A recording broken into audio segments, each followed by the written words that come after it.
അതിന് ഞാൻ വേറൊരു ഭാഷയിൽ പറഞ്ഞാൽ, ഞാൻ ലേമാൻ ഭാഷയിൽ പറഞ്ഞാൽ, ഒരു 5 സ്റ്റാർ ഹോട്ടലിൽ ഇട്ടിട്ട് നിങ്ങൾ 2 സ്റ്റാറോ സിംഗിൾ സ്റ്റാറിലോ പൈസ കൊടുത്ത് കാപ്പി ചായ കുടിക്കണമെന്ന് പറയാം. You want the luxury of the 5 star at the cost of the single star. അതൊക്കെ നടക്കാത്ത കാര്യങ്ങളാണ്. അത് നമ്മൾ മനസ്സിൽ വയ്ക്കണം. രണ്ടാമത്, നമുക്ക് മോഡൽ പ്രൈവറ്റ് യൂണിവേഴ്സിറ്റീസ് നമ്മുടെ ചുറ്റുമുണ്ടല്ലോ, അവരെങ്ങനെ ഫങ്ഷൻ ചെയ്യുന്നു അത് തന്നെ എടുക്കാം. ഒന്ന്, അത് നമുക്ക് മോഡിഫൈ ചെയ്യാം.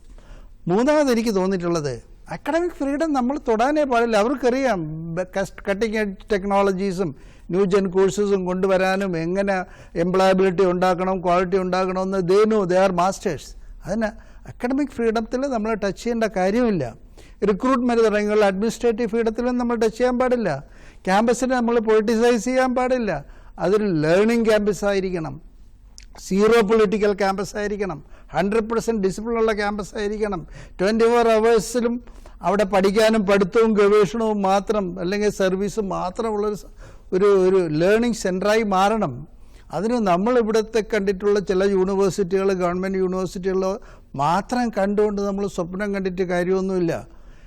പിന്നെ ഒരു പോയിന്റ്, പിന്നെ അദ്ദേഹം ചോദിച്ചത്, ഇവിടുത്തെ ലോക്കൽ യൂണിവേഴ്സിറ്റികളെല്ലാം ആപ്ലിക്കേഷനുമായിട്ട് വരുന്നല്ലോ എന്ന് ചോദിക്കുന്നുണ്ട്. നല്ലതാണ്, അവരൊക്കെ എൻകറേജ് ചെയ്യണം നമ്മൾ. പക്ഷേ എൻകറേജ് ചെയ്യുമ്പോൾ നമ്മൾ മനസ്സിൽ വയ്ക്കേണ്ട ഒരു പോയിന്റ് ഉണ്ട്. നമുക്ക് 18 യൂണിവേഴ്സിറ്റി ഉണ്ടെങ്കിൽ 19, 20, 21 ഉണ്ടാക്കാനല്ല നമ്മൾ വിചാരിക്കുന്നത്. We want some special universities, unique universities, international universities of accreditation, of employability, of quality. അപ്പോൾ അതിനുള്ള capability, infrastructure, financial capability, experience capability അവർ കൊണ്ടുവരുന്ന പ്രോഗ്രാം അതനുസരിച്ച് സർവൈവ് ചെയ്യത്തുള്ളൂ. അല്ലെങ്കിൽ നമുക്ക് ഇന്നുള്ള 18 യൂണിവേഴ്സിറ്റീസ് ലിസ്റ്റാണ് കേരളത്തിനുള്ളത്. അത് 19, 20, 21, 22 എന്നായി പോയി യൂണിവേഴ്സിറ്റി നമ്പർ പറഞ്ഞിട്ട് ഒരു കാര്യമില്ല. ചുരുക്കി പറഞ്ഞാൽ, ഞാൻ നേരത്തെ പറയുന്നു, let us expect some quality institutions like say Amity or LPU or ISB, Indian School of Business. അങ്ങനെയുള്ള സ്പെഷ്യൽ ഇക്കോസിസ്റ്റംസ് ഇങ്ങോട്ട് കോപ്പി ചെയ്ത് വരൂ. വെളിയിൽ നിന്നുള്ള ആൾക്കാർ വരട്ടെ, അവരും പഠിക്കട്ടെ. അവരിവിടുത്തെ നമ്മുടെ ടൂറിസവും വലുതാവും. നമ്മൾ ഒറ്റ ആംഗിളിൽ എപ്പോഴും കാണും നമ്മുടെ കുട്ടികൾ യെസ്, പ്രൈമറി ഫോക്കസ് നമ്മുടെ കുട്ടികൾ തന്നെ. പിന്നെ 40% റിസർവേഷൻ എങ്ങനെ കൺട്രോൾ ചെയ്യുമെന്നുള്ള കാര്യം, അതൊക്കെ ഇന്നത്തെ ടെക്നോളജി ഇറയിൽ ഇറ്റ് ഈസ് വെരി ഈസി. എല്ലാം കമ്പ്യൂട്ടറൈസ്ഡ് സെലക്ഷൻ പ്രോസസ്സാണ്. നമുക്കത് ചെക്ക് ചെയ്യാനൊക്കെ എളുപ്പമാണ്. നമുക്കതിനൊരു മെക്കാനിസം ഉണ്ടാക്കിയാൽ മതി. 100 പേരെ അഡ്മിറ്റ് ചെയ്താൽ 40% കുട്ടികൾ നമ്മുടെ കുട്ടികൾ തന്നെ, കേരളത്തിലുള്ള കുട്ടികൾ തന്നെയാണെന്ന് പറഞ്ഞാൽ അത് ചെക്ക് ചെയ്യാൻ എളുപ്പമാണ്. അതൊക്കെ ഒരു ബുദ്ധിമുട്ടുള്ള കാര്യമില്ല. പക്ഷേ ഈ ഫീസ് വരുമ്പോൾ ചിലപ്പോൾ 40 ഫില്ല് ചെയ്യാൻ ബുദ്ധിമുട്ട് വരും. അല്ല, അത് എത്ര കണ്ട് സാധ്യമാകുന്നു എന്നുള്ളതാണ്. തീർച്ചയായിട്ടും സെലക്ഷൻ പ്രോസസ് നമുക്ക് ഊഹിക്കാവുന്നതേ ഉള്ളൂ. എത്രയും മികച്ച ഒരു റിസൾട്ട് ഉണ്ടാക്കുന്നതിന് വേണ്ടി അത്രയും ക്രീമായിട്ടുള്ള സ്റ്റുഡൻസിനെ ആയിരിക്കുമല്ലോ അവർ ചൂസ് ചെയ്യുന്നത്. അപ്പം അതിന്റെ കടമ്പകളും ഏറെയാണ്. അപ്പം അതിൽ ഈ പറഞ്ഞ പോലെ 40% ഉറപ്പാക്കാൻ ആകുമോ എന്നുള്ളതാണ് സംശയമുള്ളത്. 40% ഞാൻ പറയില്ല. ഇപ്പം എല്ലാ കുട്ടികളെയും ഇപ്പം A grade, B grade, C grade, D grade ഉള്ളവരൊന്നും ഒരിടത്ത് അഡ്മിറ്റ് ചെയ്യത്തൊന്നുമില്ല.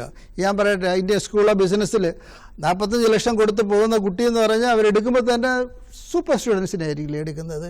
അതുപോലെ ഫീസുള്ള MBAക്ക് 15-20 ലക്ഷം രൂപയ്ക്ക് അഡ്മിറ്റ് ചെയ്യുന്ന കുട്ടികളെ ചുമ്മാ വരുന്നവരെല്ലാം ആപ്ലിക്കൻസിനെല്ലാം അവരെടുക്കാൻ പറ്റത്തില്ലല്ലോ, എടുക്കത്തുമില്ലല്ലോ. അതുകൊണ്ട് അവിടെ സ്ക്രീനിങ് ഉണ്ടോ? എത്രയോ പേര് എന്നെ വിളിച്ച് പറയുന്നുണ്ട്, സാറേ ISBയിൽ അഡ്മിഷൻ കിട്ടൂ. It is not possible. അവിടെ ആർക്കും ഇൻഫ്ലുവൻസ് ചെയ്യാൻ അഡ്മിഷൻ കിട്ടത്തില്ല. നമുക്ക് ക്വാളിറ്റി അഡ്മിഷൻ വേണം, ക്വാളിറ്റി എഡ്യൂക്കേഷൻ വേണം, ക്വാളിറ്റി ഫെസിലിറ്റീസും വേണം, പ്ലേസ്മെൻറ്റ് വേണം, എല്ലാം ക്വാളിറ്റി വേണം. അറ്റ് ദ സെയിം ടൈം നമ്മളിവിടെ സോഷ്യൽ കാര്യം പറയണം. അങ്ങനെയാണെങ്കിൽ എന്താ ചെയ്യേണ്ടത്? നമുക്ക് സമൂഹത്തോട് ഒരു കടപ്പാടുണ്ടെങ്കിൽ നമ്മുടെ ഗവൺമെൻറ് അവർക്ക് വേണ്ടി ഡിസ്കൗണ്ട് ചെയ്യണം. അവരെ ഫീസിൻ്റെ ഒരു ഭാഗം കൊടുക്കാൻ തയ്യാറാവണം, അത് കോമ്പൻസേറ്റ് ചെയ്യാൻ തയ്യാറാവണം. അപ്പോഴല്ലേ അത്തരം ബ്രൈറ്റ് സ്റ്റുഡൻസിന് വേണ്ടി സ്കോളർഷിപ്പുകളും ഇതൊക്കെ സ്വാഭാവികമായിട്ടും ഉണ്ടാവേണ്ടതാണല്ലോ, അല്ലേ? ഇത് വേണമെന്ന് വെച്ച് കഴിഞ്ഞാൽ നമുക്കൊക്കെ 400 മോഡൽസ് ഇവിടെയുണ്ട്. 400-ൽ 100 എക്സലൻറ്റ് യൂണിവേഴ്സിറ്റീസ് ഉണ്ട്.